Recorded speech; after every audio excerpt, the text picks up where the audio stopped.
మనిషి నవ్వే క్షణాలు అబద్ధాలు కావచ్చు, కానీ ఏడ్చే క్షణాలు మాత్రం ఖచ్చితంగా నిజాలే. కఠినమైన జీవిత సత్యం ఏంటంటే, ఆరుబయట గడ్డి పెరిగినంత త్వరగా తులసి చెట్టు పెరగలేదు. అలాగే మోసం చేసినవాడు అభివృద్ధి చెందినంత వేగంగా మంచివాళ్ళు అభివృద్ధి చెందలేరు కాదంటారా? విలువలేని ప్రేమను నువ్వు ఎంత ప్రేమించినా చివరికి నీకు ఆ విలువే లేకుండా పోతుంది. కాబట్టి నీ విలువను తగ్గించే ఏ బంధాన్ని కూడా విలువగా చూడకు. జీవితంలో సంతోషంగా ఉండాలి అంటే కావలసింది ఆస్తులు అంతస్తులు కాదు. నీకు నేనున్నాను అని ధైర్యం చెప్పేవారు ఉంటే జీవితమంతా సంతోషంగా జీవించగలం. ఈ రోజుల్లో బంధం అనేది తామరాకు మీద నీటి బిందువు లాంటిది. అది ఎప్పుడు జారిపోతుందో ఎవరికీ తెలియదు. అందుకే ఎవరి మీద ఎక్కువగా ఆశలను పెంచుకోకు. ప్రశాంతంగా జీవించండి. ఒక్కరోజు దాటితేనే విరిగిపోయే పాలల్లో ఎన్నాళ్ళైనా పాడవని నెయ్యి దాగి ఉంటుంది. వ్యక్తిలో లోపాలను చూడడం మానేసి ఆ లోపాల వెనుక అద్భుత గుణాలను గుర్తించగలిగితే మనం కూడా ఒక అద్భుతమే అవుతాం. నమ్మితే ప్రాణం ఇస్తామంటారు. ప్రాణం ఇవ్వాల్సిన అవసరం లేదు. ప్రాణమున్నంత వరకు నమ్మక ద్రోహం చేయకుండా ఉంటే చాలు కాదంటారా? మన దగ్గర ఎంత డబ్బైనా ఉండవచ్చు, కానీ అవతల వారిని చులకనగా చూసే జబ్బు మాత్రం ఉండకూడదు. ఆత్మాభిమానం ఉన్నవాళ్ళు తమకు అవమానం జరిగితే అప్పుడు ఏమీ చేయలేకపోయినా జీవితంలో మాత్రం ఎప్పుడూ మర్చిపోరు. ప్రతి ఒక్కరికి తమ తమ భావోద్వేగాలుంటాయి. ఎవరిని నొప్పించకుండా మాట్లాడటం నేర్చుకోండి. కోపంలో వచ్చిన మాటను పట్టించుకుంటే మనసు విరిగిపోతుంది. అదే కోపం వెనుక ఉన్న బాధను అర్థం చేసుకుంటే ఆ బంధం నిలబడుతుంది. అలా ఉండగలగడానికి మనకు కావలసిన ఆయుధాలు 2: నవ్వు, అలాగే మౌనం. చిరునవ్వుతో చాలా సమస్యలు పరిష్కరించుకోవచ్చు, అలాగే మౌనంతో చాలా సమస్యలు రాకుండా చూసుకోవచ్చు. గుర్తుంచుకోండి, జీవితం అంటే ఇంతేనా అని ఇప్పుడు అనిపించవచ్చు, కానీ ఒక వయసు వచ్చాకే అర్థమవుతుంది. నువ్వు మోస్తున్న బాధ్యత, నిన్ను నమ్ముకున్న మనుషులు, నిన్ను పరిగెత్తేలా చేసే ఏదో ఒక అవసరం. మనిషికి వయసు పెరిగే కొద్దీ అనుభవం పెరగాలి, ఆలోచన విధానం మారాలి, ప్రవర్తనలో మంచి చెడు తెలుసుకోగలగాలి. అప్పుడే మనిషికి విలువైన గౌరవం, సమాజంలో మంచి వ్యక్తిగా గుర్తింపు లభిస్తుంది. ఈ ఒక్క విషయాన్ని జీవితంలో ఎప్పుడూ మర్చిపోకండి. నువ్వు ఎంత విసిగిస్తున్నా ఓపికతో ఉండే హృదయం విసిగిపోతే వాళ్ళు తీసుకునే నిర్ణయాలు చాలా కఠినంగా ఉంటాయి. అర్థమైందనుకుంటా. పరాయి వాళ్ళు ఒక మాట అంటేనే వాళ్ళని చూసినప్పుడల్లా ఆ మాట గుర్తొస్తూ ఉంటుంది. ఇక సొంత వాళ్ళు అంటే ఆ మాట జీవితాంతం గుర్తుండిపోతుంది. కడుపు నిండిన వాడికి పెట్టిన అన్నం, సముద్రంలో కురిసిన వర్షం, ధనవంతునికి ఇచ్చిన బహుమానం, పగలు వెలుగుతున్న దీపం, బంధనాలు లేని బంధం, అసమర్థులతో వ్యాపారం, హద్దులు లేని స్నేహం, నిజాయితీ లేని ప్రేమ, ఇవన్నీ బూడిదలో పోసిన పన్నీరు లాంటివి.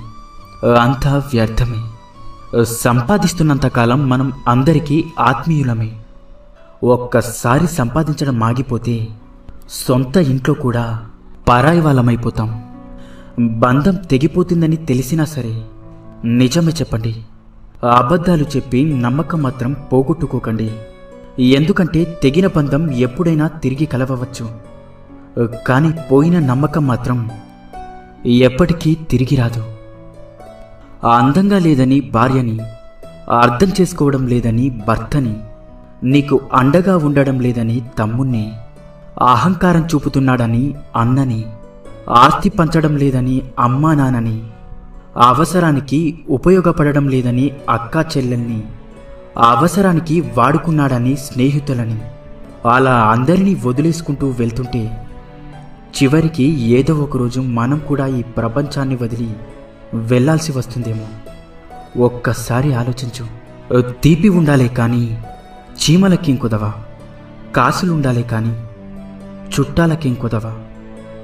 ఉప్పు తగిలితే చీమలు ఎలా అయితే చెదిరిపోతాయో, మనకు నొప్పి కలిగినప్పుడు కూడా చుట్టాలు అలానే వెళ్ళిపోతారు. మనసు ఒంటరిది. ఎన్ని బంధాలతో పెనవేసుకున్నా తనలాంటి మనసు కోసం నిరంతరం ఆరాటపడుతూ ఉంటుంది. ఒక్కసారి నీ మనసుని అడిగి చూడు, నిజమో కాదో చెప్తుంది. అసూయతో బ్రతికే వారికి సరైన నిద్ర ఉండదు. అహంకారంతో బ్రతికే వారికి సరైన మిత్రులుండరు. ఇక అనుమానంతో బ్రతికే వారికి సరైన జీవితమే ఉండదు. ఇకపై అబద్ధమే చెప్పకూడదు అని నిర్ణయం తీసుకున్నప్పుడే ఎవరో ఒకరు వచ్చి బాగున్నావా అని అడుగుతారు. కూరల్లో మజ్జిగల్లో చేరి వాటికి రుచిని అందించే ఉప్పు నీళ్ళల్లో పాలల్లో చేరితే వాటి యొక్క రుచి పోతుంది. మనం ఎంత గొప్పవారమైనా సరే ప్రతి చోట మన అవసరం అనేది ఉండదు. మన అవసరం లేని చోట తల దూచకపోవడమే వివేకవంతుని లక్షణం. వాడుకోవడం తెలిసిన వారికి వదిలించుకోవడం కూడా తెలుసు. జాగ్రత్తగా ఉండండి. సంతోషం అనేది ఎన్ని వేలు ఖర్చు పెట్టి ఎన్ని ఊర్లు తిరిగినా రాదు. మన అనుకునే వారితో ఒక్క 10 నిమిషాలైనా మనసు విప్పి మాట్లాడితే నిజమైన సంతోషం దొరుకుతుంది.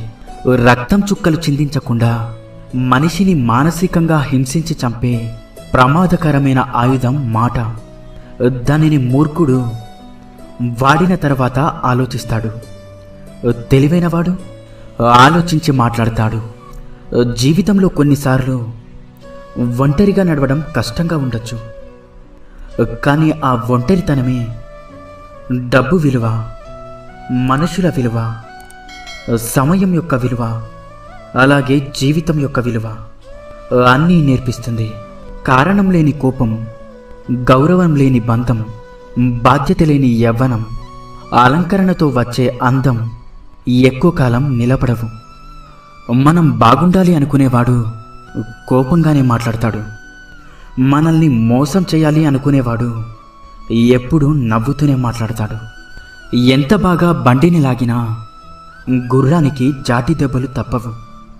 ఎంత రుచికరమైన పండ్లు ఇచ్చినా చెట్టుకి రాళ్ల దెబ్బలు తప్పవు.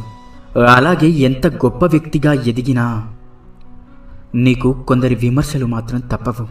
ఇన్ని మంచి సూక్తులలో మీకు ఏ సూక్తి నచ్చిందో కింద కామెంట్ చేయండి. అలాగే ఈ వీడియో మీకు నచ్చినట్లయితే వీడియోని లైక్ చేసి ఇలాంటి మరిన్ని వీడియోస్ కోసం మన ఛానల్ని సబ్స్క్రైబ్ చేసుకోండి. ధన్యవాదాలు.